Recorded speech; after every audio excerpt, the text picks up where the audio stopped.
Suscríbase a Delfino Más en delfino.cr y disfrute de todas las entregas de Curul en Llamas y de mucho más contenido en audio. Delfino.cr. El chuchinguismo político. Chuchenga, diputado, chuchenga. Si va a ser por nosotros que este país se puede ir a la mierda. Y en lugar de ponerle Instituto Nacional de las Mujeres, ponerle Instituto Nacional de las Lesbianas. No tengo dinero ni nada que dar. Delfino.cr presenta Curul en Llamas, cubriendo y sufriendo la Asamblea Legislativa, porque alguien tiene que hacerlo.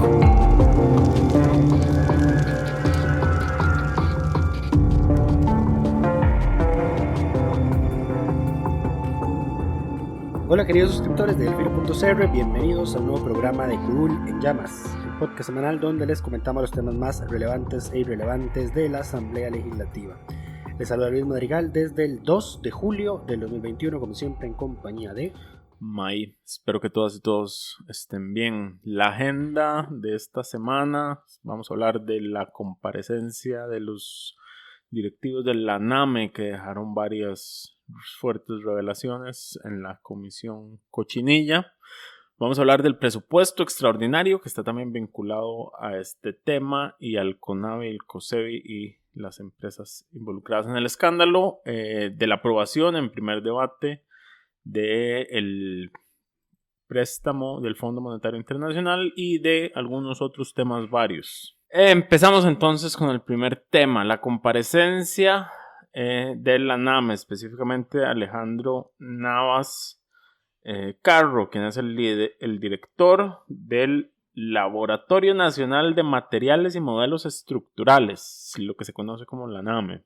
más conocida como la siempre ignorada y que siempre parece resultar tener la razón. Pues eso es el mensaje que queda después de la comparecencia del señor Navas en la comisión Cochinilla.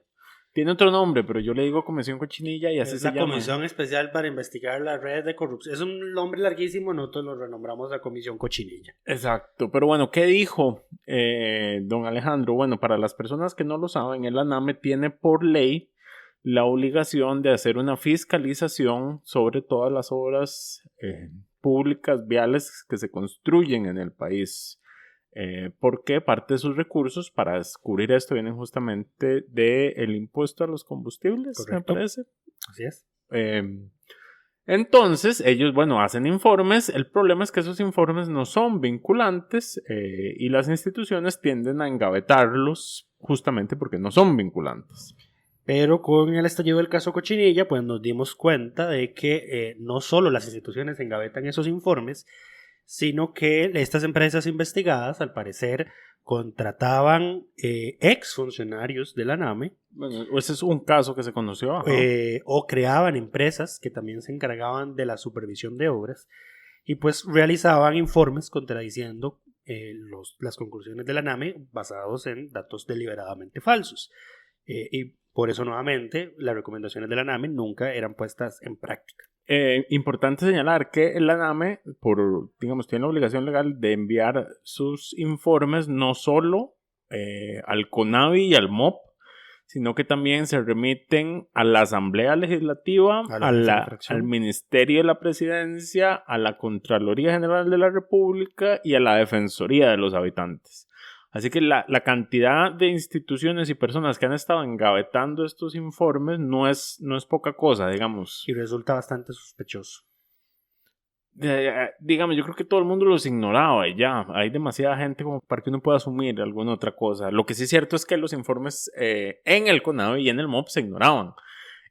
¿Cuáles fueron algunas de las cosas que se salieron a relucir durante la comparecencia? Bueno, que por ejemplo, en el caso de garantías sociales, el director de la NAME confirmó que se usó un asfalto de una calidad y precio inferior al que estaba en el cartel de licitación y el CONAVI y el MOP aceptaron la obra así como estaba. ¿Cuál es esto aparte de otros problemas en la colocación del asfalto, que era, lo que mencionaban? El asfalto no era solo de mala calidad, sino que además se puso cuando estaba lloviendo. Había algunos problemas con la lluvia que genera, según explicaba el señor en la comparecencia, que el principal problema es que cuando no se coloca de la forma adecuada ni la mezcla correcta, lo que pasa es que el asfalto empieza a tener filtraciones de agua antes de lo que debería en su vida útil, y lo que pasa es que el proyecto, la obra pierde vida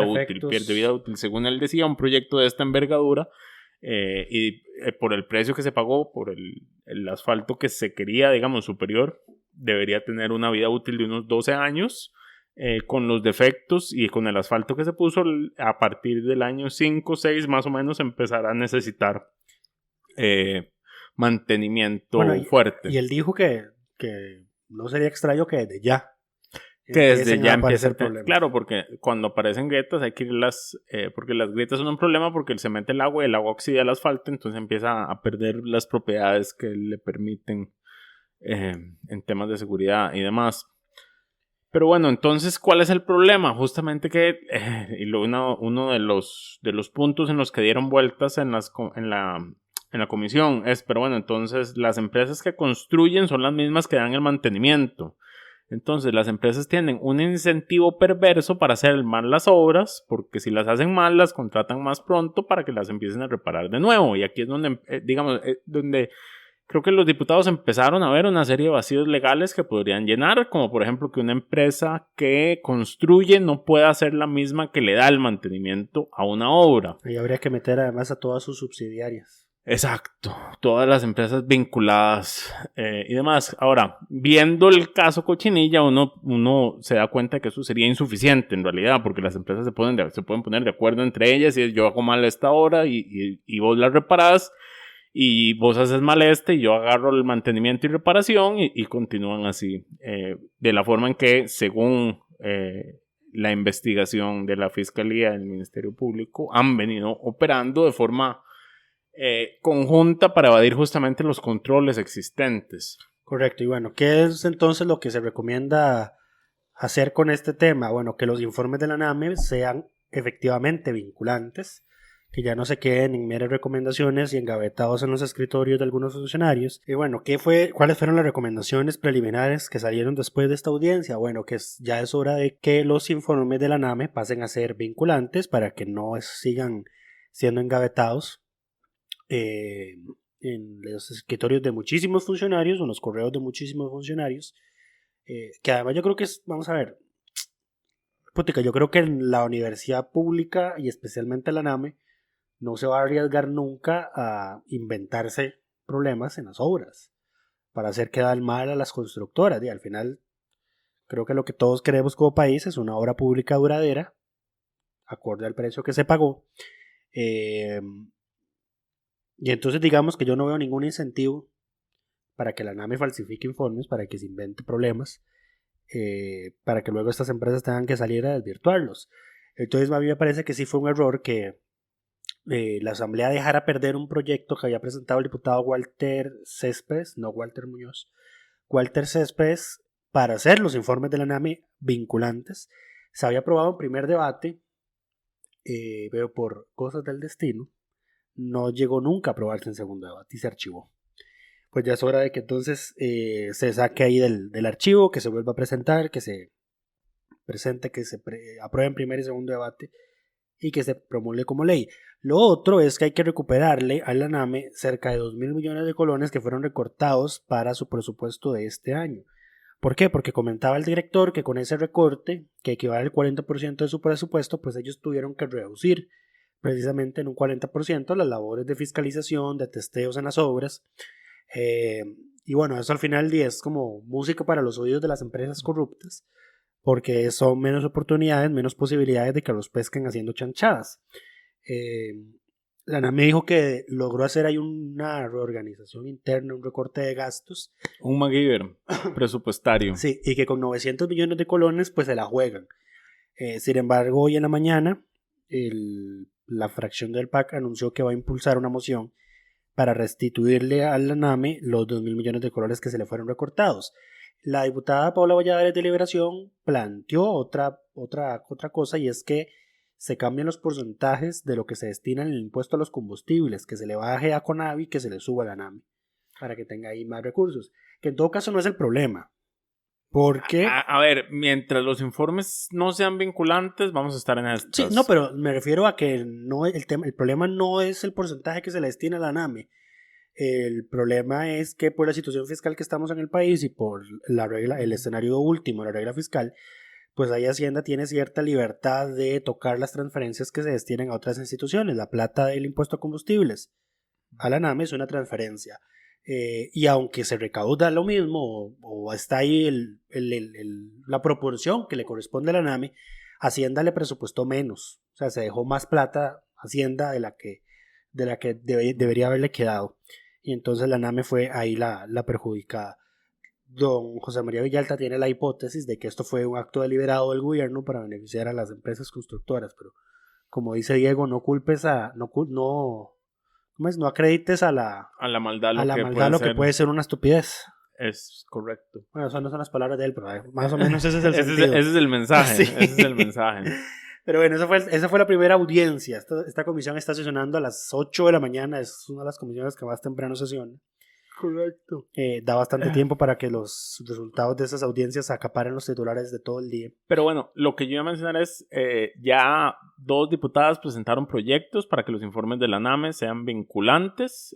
Uno esperaría que en el contexto actual eso avance por vía rápida. Creo que el proyecto de doña Patricia, la única modificación que hace es eso, señalar que los informes serán vinculantes para el CONAVI y el MOP, me parece. Bueno, yo pondría ahí que son vinculantes y la empresa constructora no va a poder cargar eso en el contrato.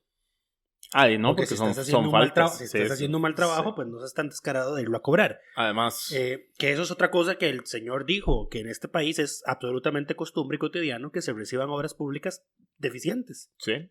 Y eso, y eso, digamos, tiene que quedar claro, el señor fue muy políticamente correcto, dijo que los jerarcas podían estar siendo inducidos a error, pero la realidad fáctica es que es responsabilidad de ellos si aceptan obras con una calidad inferior a la contratada y a la que se pagó. Aquí debería haber también responsabilidad solidaria, así como hay algo, ¿cómo es?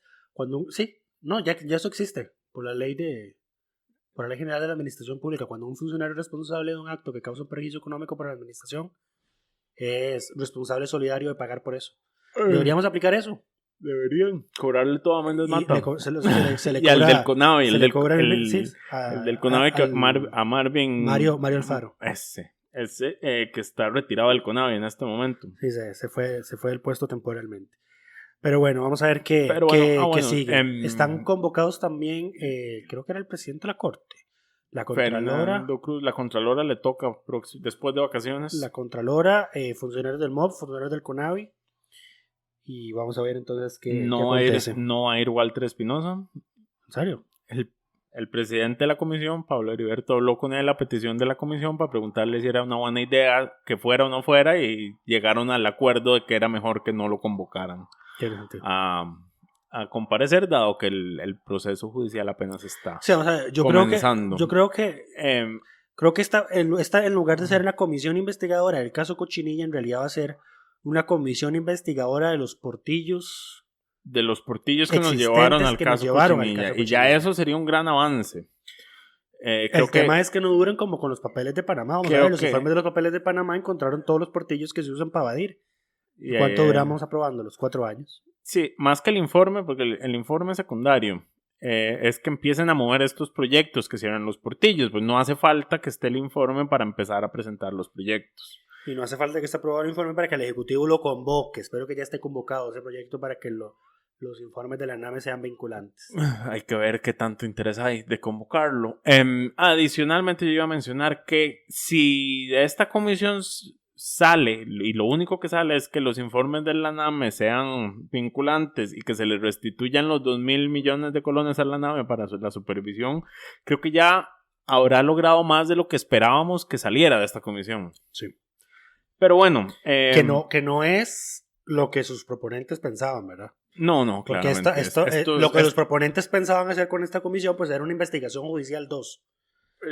Estaba pensado como un show, pero al final está resultando, por lo menos en este primer momento, en algo que realmente podría y en el cual la Asamblea tiene ámbito de competencia, que es cerrar estos portillos de ley y mejorar y prevenir para que estas cosas no sucedan. Creo que cuando la Contraloría y la Contralora comparezcan, va también a llevar su par de iniciativas de cosas que mejorar, que se hayan logrado identificar.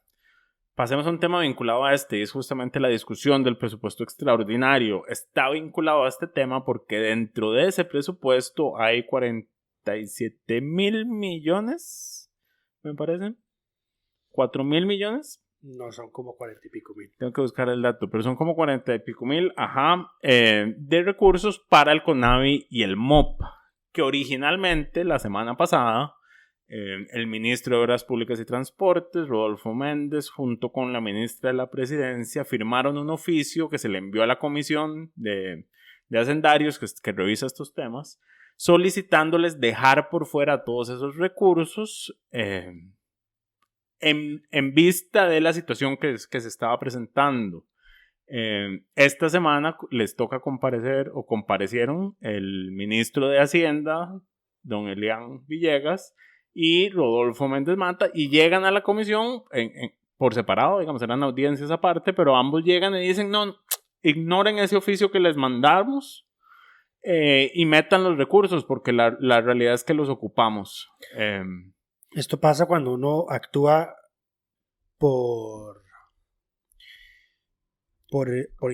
al calor del momento. Sí.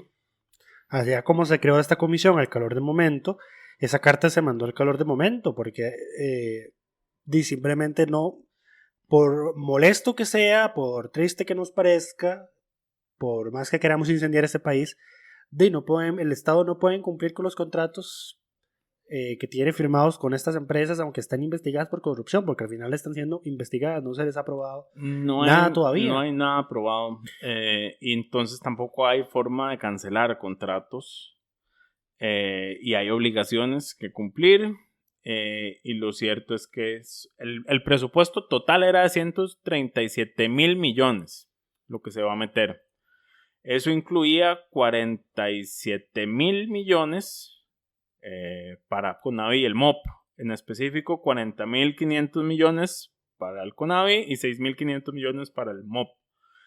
Eso fue lo que se había pedido, y según dijo Méndez Mata en la comisión, la lógica de pedir que se sacara era no entorpecer los recursos de los otros, de las otras instituciones por el escándalo, y que se iba a pensar meter por aparte, se aprobara rápido, sí. Y que se aprobara rápido, pero siendo que no ha avanzado rápido, y ahora les parece que es una buena idea que se apruebe todo junto. Ahora lo que decían los diputados es como nos están poniendo en una situación complicada, primero por las contradicciones, y segundo porque esa plata hay dineros que van directamente a MECO y a H. Solís, y entonces a los diputados no les gusta, pero bueno, como decimos, hay cosas que pagar. La molestia de algunos diputados surge en que en este presupuesto justamente en medio del escándalo se incluye esto para pagar las obligaciones, y no se había incluido los montos del ANAME, que según indicó el señor del ANAME en su comparecencia, él se le dijo que en ese presupuesto se iban a incluir esos recursos. Sí. O sea, bueno, él hizo la gestión ante el MOP hizo la gestión ante Hacienda, y Hacienda nunca les contestó. Eso fue lo que dijo el director del ANAME, que no sería nada raro en todo caso. Correcto. O sea, es que hay tanta gente involucrada en esto que no es...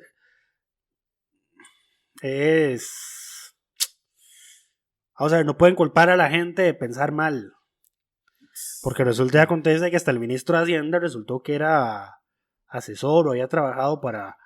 Era H. Solís para, para alguna de estas dos. Fue asesor antes de ser ministro. Antes de estar en el INS, fue asesor de una de estas, entonces digamos que todo se ve terrible. No pueden culpar a la gente. No pueden culpar a la gente por pensar mal. Lo cierto del caso es que hay cosas que se deben cumplir, hay contratos que se deben cumplir, hay obras que no se pueden detener. A ver, esta es la oportunidad y- para que cuando la obra tiene fallos, se multe, se apliquen las multas. O sea, que apliquen todas las multas, que lean los informes que les manda la NAME sobre las deficiencias que tienen los proyectos que están aceptando y que están en construcción y que no les ha dado la gana poner en marcha las acciones correctivas. Es hora de usar la ley aprobada en el 2019 para inhabilitar a las empresas que incumplan en la construcción, reconstrucción, conservación, mantenimiento y rehabilitación de proyectos de infraestructura. ¿Cuánto era la Esta sanción? asamblea aprobó ese proyecto. ¿Cuánto era la sanción? De 3 a 10 años de inhabilitación. Bueno, ahí está la respuesta probablemente porque ignoran los informes de la NAME. el porque problema, si sí. los aceptan, las tienen que sancionar. El problema es que como ya se aceptaron estas obras, Ya no hay nada garantías que hacer. sociales, ya no se puede multar. No, una vez que Se daña, la diste una por vez dañada, aprobado, sí. te toca a vos repararlo porque así lo aceptaste. Correcto. A pesar de que pagaste por algo de una calidad inferior a la que contrataste y sabiéndolo. Y bueno, y es que santísima. Y bueno, y es que esa ley no solo es a la empresa infractora, sino que también se extiende a cualquier otra que cree para evadir la sanción, ¿verdad? Correcto, se van toda la familia empresarial, digamos, O sea, el conglomerado. Toda falta grave al cartel y al contrato es sancionado con inhabilitación según esta ley. Sí. El tema es que esta ley es de 2019, ¿verdad? O sea, ¿y el caso Cochinilla desde cuándo viene? ¿De 2018. 2018. Uh-huh.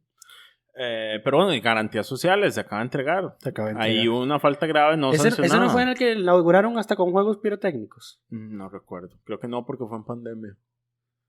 No, ahorita inauguraron una obra y hubo juegos pirotécnicos. ¿Esa no fue la de la Gallito? La Gallito. La antigua rotonda de la Gallito, que después era el cruce de Walmart en Guadalupe. Es posible. En fin, sigamos. Pero bueno, pasemos a otros temas. Primer debate del Fondo Monetario Internacional. Se aprobó por fin el crédito, y aquí hay que recordar que una cosa es el crédito y otra cosa es la agenda de proyectos paralela. Que algunos diputados no lo tienen claro o usan eso como excusa para votar en contra, como por ejemplo José María Villalta. Sí, y yo creo que no comprenden, o sí lo comprenden. Sí lo comprenden, pero es la excusa perfecta para votar en hacen contra. los que no lo entienden, pero bueno, lo que se aprobó es el financiamiento, lo que incluye un primer desembolso no condicionado a nada. Los demás desembolsos sí dependen de que se cumpla con con lo que el gobierno negoció con el fondo. Y ahí es donde empieza una discusión entre ellos que no tiene sentido y no lleva a ningún lado. Es que, vamos a ver, hasta donde entiendo, lo que comprometimos con el... Ya esos tiempos, ya esto lo habíamos comentado en un programa, esos tiempos en los que el fondo le exigía a los países que le pedían ayuda financiera, les exigía reformas específicas, legislación específica, ya esos tiempos quedaron atrás. Ahora el fondo lo que pide son metas macroeconómicas. El primer desembolso está sujeto a la sola aprobación del préstamo. Correcto. Que va a ocurrir cuando se apruebe el segundo debate y el presidente lo firme como ley. Esa plata, por cierto, entra al Banco Central y el Banco Central la traslada al Ministerio de Hacienda, porque el Banco Central es el representante de Costa Rica en el Fondo Monetario. Y el segundo desembolso está sujeto a que a julio. Era junio, pero ya lo pasamos. Ya lo pasamos, sí, pero no tenemos todavía las cifras fiscales de junio, hasta el 20 de julio las vamos a tener más o menos. Costa Rica debía tener un déficit primario que creo que andaba por 300 mil millones de colones. Y resulta y acontece que andamos en superávit en los últimos meses. No tengo Entonces, digamos que ya ahí están asegurados 2 desembolsos. Correcto. Ahora, Pero el gobierno ha insistido en que el segundo desembolso depende de la aprobación del empleo público. es que habría que ver si es que esto es muy confuso. Vamos a ver, no tenemos... Yo lo busqué en el expediente de este crédito y no estaba ahí. Y me faltaría revisar los proyectos de la agenda del FMI a ver si alguno ahí dice cuáles son las metas macroeconómicas específicas, porque por ahora solo sabemos esa que a mediados de año teníamos que tener un déficit primario de tanto y que no lo vamos a tener superávit primario. No sabemos cuántos desembolsos son, ¿Cuáles son las otras metas macroeconómicas? Y solo sabemos los datos normales, digamos, que el crédito es a 10 años, que hay 4 o 6 años de periodo de gracia y que luego para pagarlo es con pagos cada 6 meses. Es un crédito de $1.778 millones. El 10% de eso va para abonar a la deuda que el Estado tiene con la caja y el resto va a pagar. El 10% sí es gasto nuevo, lo demás es nada más sustituir deuda. Sí. Y esa sustitución de deuda, los ahorros que se generen por esa sustitución de deuda, tienen que eliminarse del presupuesto. Igual O sea, el 10% que le metiste a la caja es más de lo que se van a ahorrar. Qué fuerte. Pero bueno. Y hay una tasa de interés, creo que era el 2,005%, que es considerablemente baja si lo comparamos con el 8, 10, 12% que ha pagado el Ministerio de Hacienda en el mercado local en los últimos años. Y esto nos lleva entonces a mencionar una participación relevante que tuvo el diputado Pablo Heriberto Barca. Antes de eso, señalar, digamos que el proyecto, la expectativa era que se aprobara en primer debate el lunes, para que se le diera segundo debate el jueves, para que los diputados lo votaran antes de sus vacaciones, porque sí, los diputados tienen la próxima semana libre. Y nosotros también, muchas gracias. Exacto. Eso no se logró porque hubo diputados que usaron con todo su derecho el uso al tiempo que les permite el reglamento, que son 20 minutos por proyecto en primer debate. Luego salieron unos indignados a decir, a criticar a la Nación, porque la Nación dijo, creo que eran 3 diputados impiden aprobar crédito con el Fondo Monetario Internacional, y ese impiden era precisamente porque habían hecho un largo uso de la palabra. Fueron fueron Walter Muñoz, Pedro Muñoz y Marinés Solís. En primer debate cada diputado tiene para hablar 20 minutos. El tema es cuando les empiezan a hacer tiempo y un diputado puede recibir 2 sesiones de tiempo de otros diputados. Entonces, de un diputado podía hablar 1 hora. Que al final fue prácticamente, yo creo que lo que habló Walter Muñoz. No, Walter habló 40. Le cedieron. ¿Tú estás seguro? Yo creo que le cedieron tiempo 2 veces. No recuerdo. Yo recuerdo una cedida, pero. La de Patricia Villegas. Ajá. Que no gastó porque Patricia habló 2 minutos. Ajá. En fin, bueno. Luego habló Marinés, habló Pedro, habló José María Villalta, etcétera, y entonces el lunes no se pudo votar. Vamos a ver que no hay mayor problema porque el gobierno, digamos que el deadline que se había puesto para aprobar este crédito era julio. A mí yo creo que se está aprobando considerablemente. Ya estamos en julio, depende de cuándo en julio. Eso creo que no lo especificaron, pero bueno. No, pero ayer fue 1 de julio. Sí, se aprobó el 1 de julio. Sí, ok. Todo bien, le hicieron caso al gobierno entonces. El tema es que la asamblea regresa hasta el 12. Sí, una semanita porque ahí es de que receso. una semana de la asamblea en realidad son como 10 días, porque como ellos sesionan hasta el jueves, se suman 3 días adicionales a su receso. Jueves, viernes, sábado y domingo. Exacto. Ya me atravesé hasta el caballo y ya perdí el hilo conductor, ¿ves?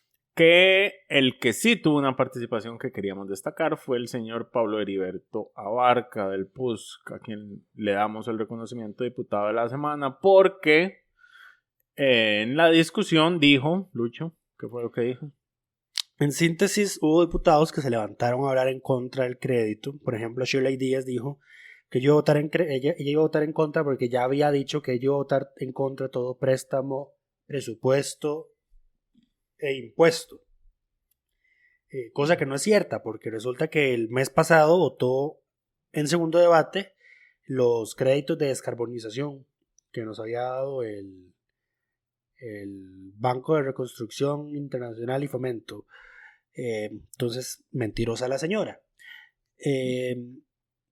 Pero sí, varios diputados decían, es que vea, si ahorramos de aquí, que no sé qué, entonces el crédito no es necesario.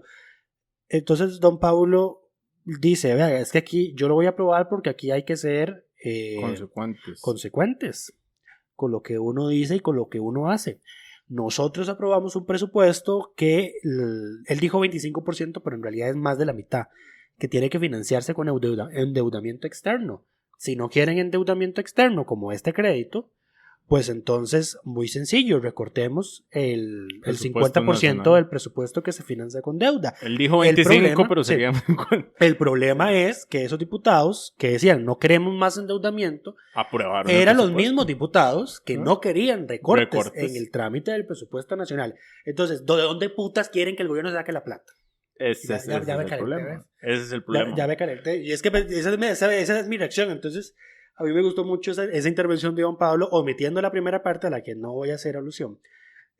Porque en realidad sí fue muy aterrizada. O sea, mae, ponga los pies sobre la mesa. Ubicate. O sea, por favor, Ubicate. ser consecuente. O sea, no querés impuestos, está bien, no querés impuestos. No querés recortes. No querés recortes, y entonces hay que mantener el nivel de gasto. Y entonces, ¿cómo financiamos ese gasto? Y no que hay otro que con el endeudamiento. Y entonces además querés que se endeude a nivel Exacto. interno en lugar de a una tasa del 2 en lugar de ir con este préstamo a una tasa del 2. Exacto, es que vamos a ver.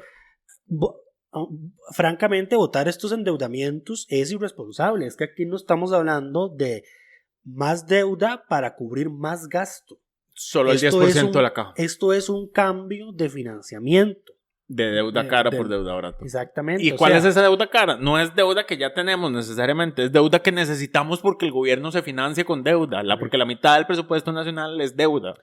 Correcto. Entonces, ¿qué se espera con este crédito del Fondo Monetario? Que en lugar de pagar 6, 8, 10, 12% de interés, vamos a pagar 2%. Y ahí ya hay una ganancia.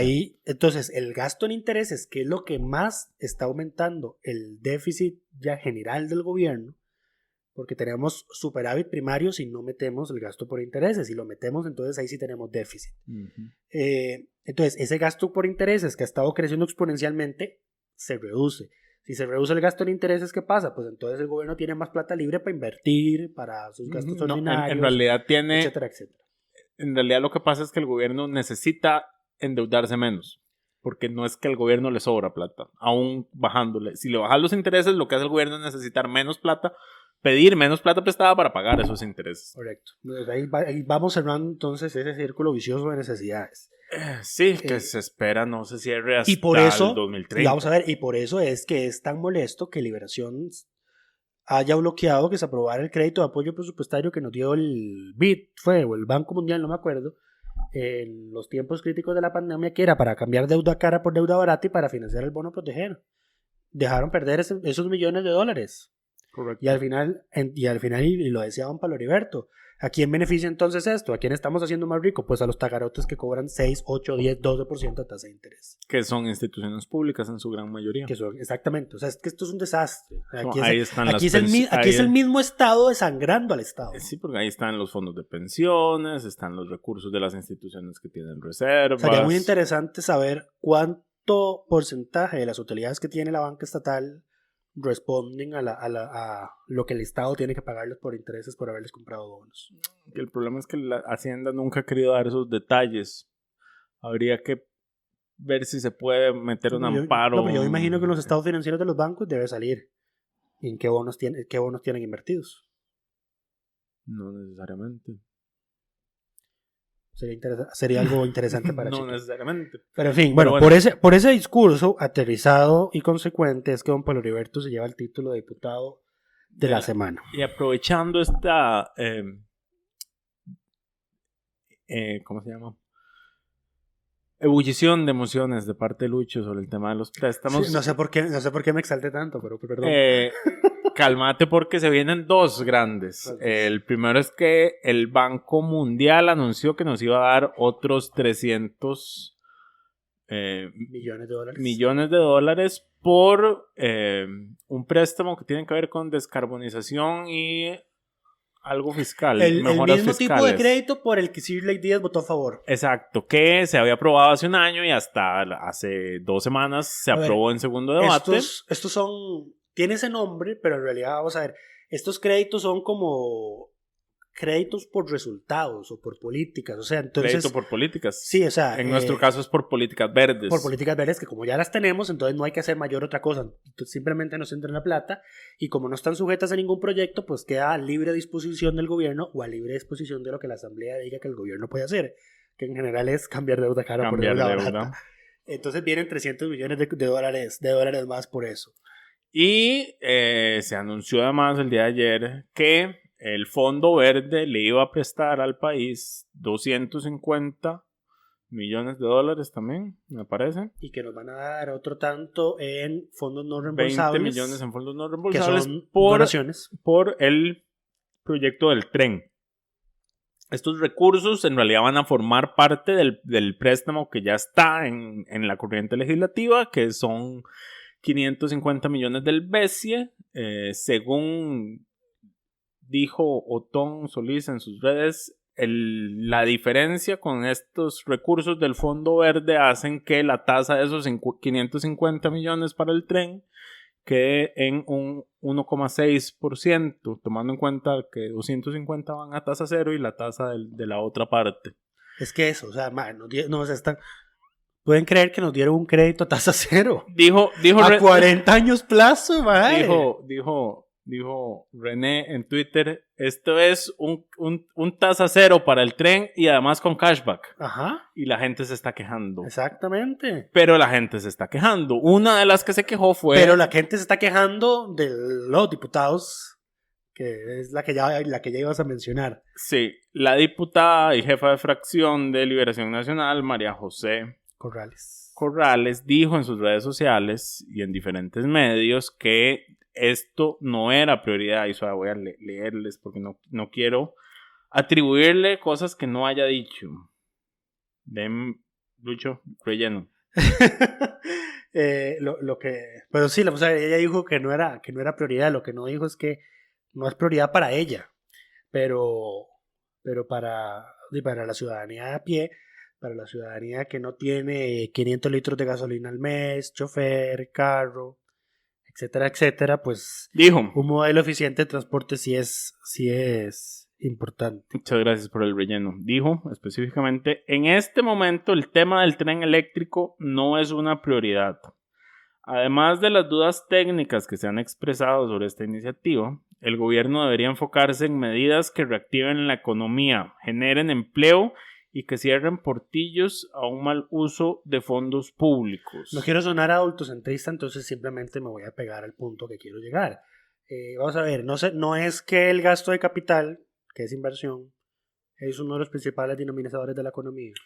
A ver, no es que el sector construcción es uno de los que más puestos de empleo genera, directos e indirectos. El sector construcción es uno de los puestos que se consideran los principales dinamizadores de una economía por la cantidad, digamos, por la forma en que se distribuye y todo lo que está involucrado en la construcción. Que ¿Y además, de cuánto es este crédito? En el caso de Costa Rica, el sector construcción trae, según el IMAE, como 20 meses de caída continua. Entonces, cualquier cosa que suba va a ayudar. Este crédito eran 550 millones de dólares para la construcción de una parte. Creo que no todo está incluido. Ok, y entonces un proyecto de 550 millones no generará empleos, según la diputada. Un proyecto de 550 millones no va a dinamizar la economía, según la diputada. Y además como dicen en inglés, the audacity de la diputada, mae, de que dice esto no es prioridad. A ver, no es prioridad para usted. Y además, los diputados, hasta donde yo sé, no son los encargados de fijarle las prioridades de este país. Son diputados, legislan según las peticiones que le hace el Poder Ejecutivo a las que ustedes les dicen sí o no. El Ejecutivo puso el tren como una prioridad de su gobierno. Pues sí. Usted dedíquese a decirle sí o no. Pero usted no es la encargada de hablar por el resto del país y decir esto no es una prioridad. Prioridad para usted no será. Para el resto de los mortales que gastan 2, 3 horas diarias en un bus, en una presa, pues por supuesto que es una prioridad. Correcto. Me enoja porque ella es una diputada de 31 años, ella joven, debería estar más al tanto, más al día de la situación que pasamos en este país con las calles tan desastrosas. Lo joven no te quita lo facho. No te quita lo conservador. Facho. Lo joven no te quita la oposición irresponsable. Y lo joven no te quita la campaña política, que es lo que esto termina siendo, de ambos lados. La diputada se equivoca, digamos, si la diputada, por ejemplo, hubiera dicho, se hubiera quedado en las dudas técnicas, que es cierto, el proyecto inicialmente tenía muchos vacíos que fueron arreglados por el informe del BID, principalmente, que hizo varias modificaciones al proyecto original para hacerlo más aterrizable, y de hecho le reduce costos. Eso es cierto, había dudas técnicas, y si hablara de cerrar portillos para el mal uso de los fondos públicos, ahí también se lo daría, y para eso están ellos en la Asamblea Legislativa, porque son ellos los que pueden cerrar los portillos. Sí, pero no puedes paralizar un proyecto porque eso es un inútil. En el momento en que se mete a decir que es que debería enfocarse en reactivar la economía, es donde ya está demostrando que la ignorancia es atrevida. Y la gente, cuando habla de temas que no sabe, públicamente termina pelándosela de esta forma. Y eso fue lo que pasó. Y ella lo único que logró con su comentario fue demostrar su ignorancia en el tema. Que la gente se le fuera encima por no usar una palabra soez. Correcto. En fin. Pero bueno. Pero, o sea, hay que ser... Yo soy realista. Yo prefiero ser pesimista para luego llevarme sorpresas positivas. Esto no va a pasar. Cuando las cosas pasen. Esto no se va a aprobar en este proyecto. En esta asamblea. Menos a estas alturas. Daría chance tal vez el próximo gobierno, depende de cómo quede la asamblea conformada. Importante conocer la posición de absolutamente todas las fracciones en este tema, porque este es uno de esos proyectos que no se va a resolver de aquí al 1 de mayo. Que le queda a esta asamblea legislativa. El candidato de Liberación Nacional dijo que tampoco el tren era una prioridad para él, ¿no? Pero es que todos sabemos que Figueres siempre ha estado al lado de los autobuseros. Y de los camioneros. Eso dicen las malas lenguas. Pero bueno. Eso dice la historia. Eso dice la historia. Sí, eso dice la historia. No, eso dijo él, porque lo que dijo fue que había que agarrar la línea férrea que quedaba y ponerle pasarle pavimento y llenarla de buses, y que así resolvíamos el problema y salía más barato. Qué lindo cómo nos resultó esa solución, ¿verdad? Bellísimo. Bravo. Pero bueno, pasemos a algunos temas varios y rápidos. El primero me indigna, y es que la Asamblea Legislativa aprobó el día de ayer su ley número 10.000. Qué fuerte. 10.000 leyes se han aprobado en la Segunda República. No son 10.000 desde la fundación de la Segunda República, porque resulta que la 3, 4, 5, 6, 7 son leyes previas a 1949, inclusive en 1940, el Código de Trabajo, que es la ley número 2, es previa a la Constitución del 49. Parece que en esos primeros años pues las leyes no tenían numeración.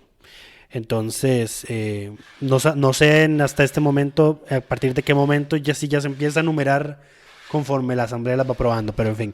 No sé por qué me molesta tanto esto, y quiero como una constituyente solo para arreglar este tema. Una derogatoria, una reasignación de números de leyes para que sea conforme a su número cronológico. Sí.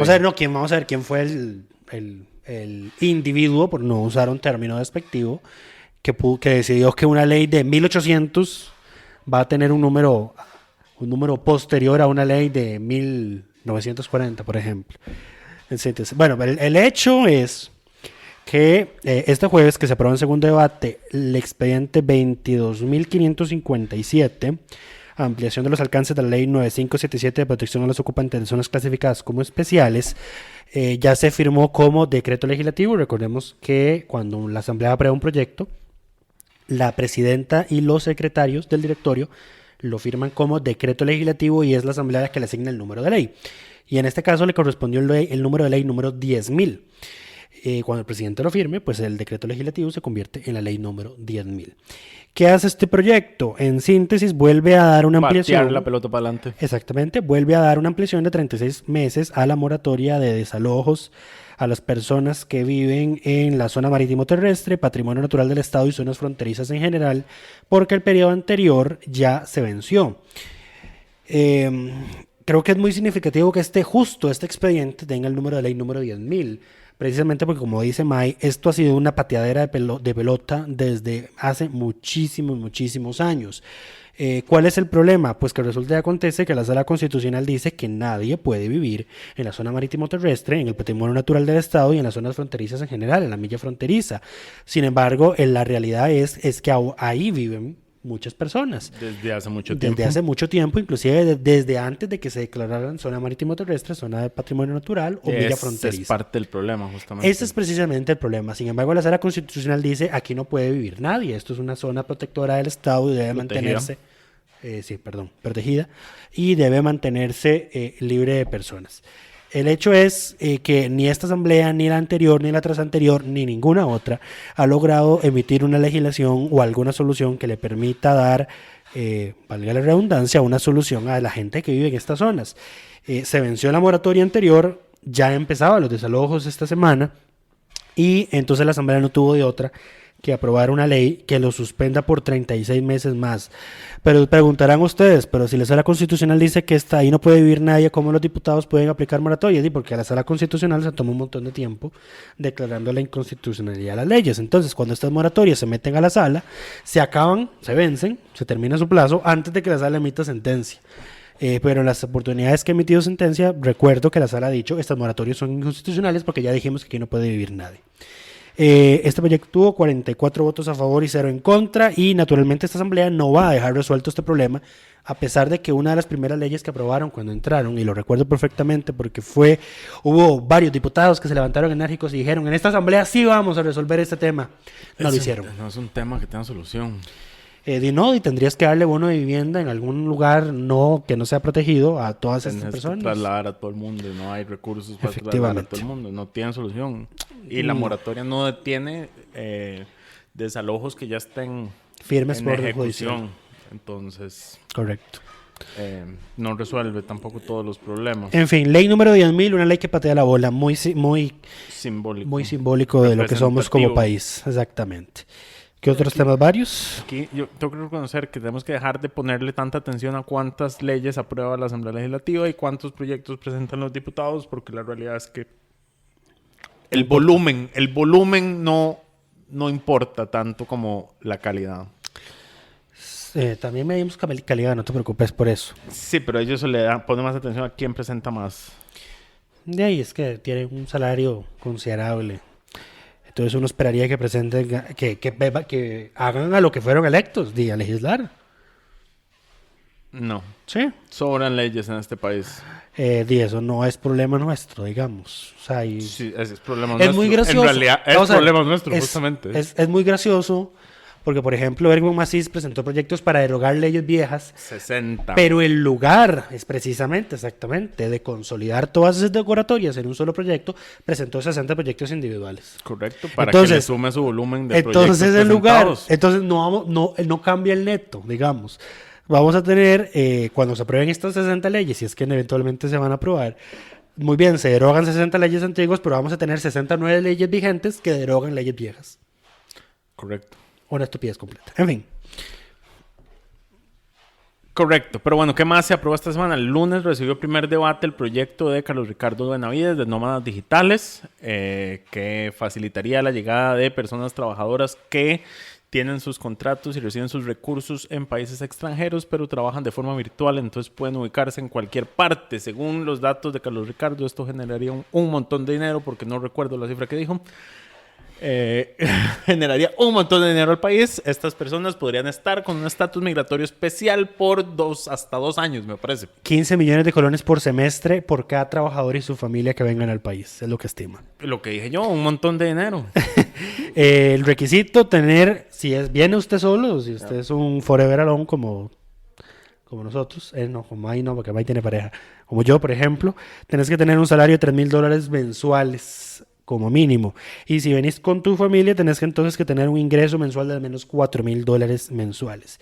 Y al igual que como pasó con el proyecto de rentistas, inversionistas y pensionados, pues este proyecto también tiene beneficios fiscales, facilidades para que esa gente venga a instalarse aquí en el país.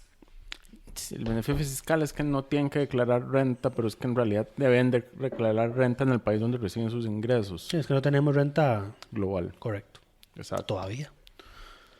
Por ahora. Pero bueno, ¿qué más? Se aprobó un proyecto de la diputada María José Corrales, a quien le tiramos ahora, pero le reconocemos la aprobación de este proyecto de incentivos para microempresas. Es que, mira, yo ahí voy a discrepar con vos porque a mí me parece que este proyecto es un proyecto de buenas intenciones que yo estoy seguro que no va a llegar a ningún lado. Porque resulta y acontece que este proyecto tiene un título muy lindo, pero en la práctica, la letra de la ley, pues no es mayor cosa. ¿Qué es lo que plantea? Que la Caja cree un régimen especial para emprendedores y microempresas, pues que fomente la formalización. ¿Cuál es el problema? Que como ya todos sabemos, o toda la gente que lee debería saber, los diputados no pueden darle órdenes a la Caja de qué hacer, de cómo administrar los seguros de salud ni los regímenes de pensiones. La caja tiene autonomía constitucional en ese aspecto. Entonces esta ley en ese aspecto no obliga a la caja, sino que la autoriza, como si la caja en todo caso necesitara una autorización para crear ese régimen, que es muy bonito, pero ni siquiera es automático. Digamos que habiéndose aprobado esta ley en segundo debate, la caja diga, ya se aprobó, entonces ya aprobamos el régimen. No, la caja tiene entonces que hacer un estudio técnico que determine que la creación de este régimen especial no va a afectar la estabilidad del seguro de enfermedad y maternidad ni el régimen de pensiones. Que en una correcta técnica legislativa, este estudio debía haberse hecho antes de que esto se aprobara como ley.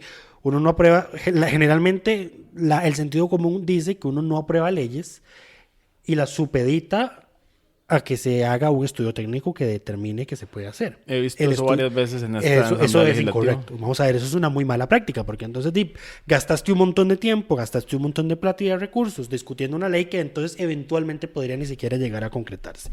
Pasa lo mismo con el caso del INSS. Al INSS le autorizan una tarifa especial en el pago de las primas correspondientes a pólizas de riesgo del trabajo de hasta un 50%, o sea, le descuentan la mitad. Pero dice que el INSS solo puede hacerlo si un estudio técnico demuestra que esto no va a afectar las finanzas de la institución. Correcto. Entonces dice que en un proyecto de buenas intenciones. Lo que sí llega a concretarse es que va a haber una reducción del 25% en el aporte de los patronos al IMAS, que tienen que pagar el 0,5% de los salarios mensuales. Correcto. Un descuento del 25% al 5% de los salarios que los patronos deben pagar al FODESAF.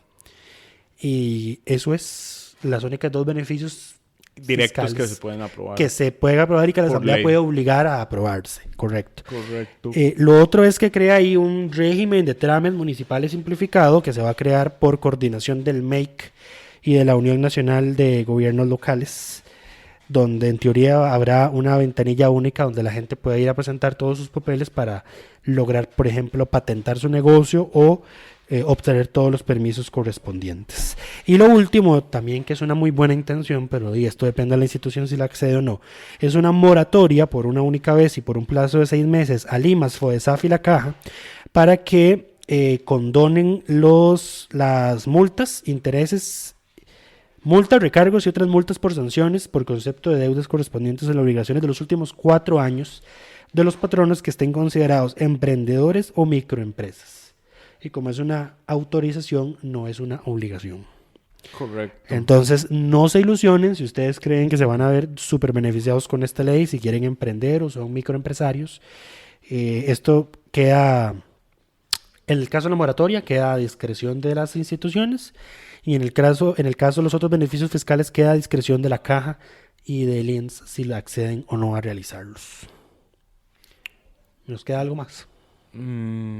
Nos quedaba nada más hablar del proyecto que fue aprobado finalmente, acciones afirmativas a la población afro. Esto ya lo comentamos. Es el proyecto que bloqueó Marines con sus mociones racistas. Correcto, y ya fue aprobado en segundo debate por la Comisión Plena. Segunda. Ok. Y yo creo que con eso estamos. No, fue a la plena primera, perdón. Eso sería todo. Después del vergonzoso último error de Lucho, cerramos el episodio de esta semana. Mis disculpas con todos ustedes que tienen que soportar esa clase de imprecisiones de parte de este muchacho. Bueno, muchas gracias. Pero esperamos que todas y todos estén bien y nos escuchamos en 2 semanas porque la próxima semana la Asamblea está de vacaciones. De la Asamblea.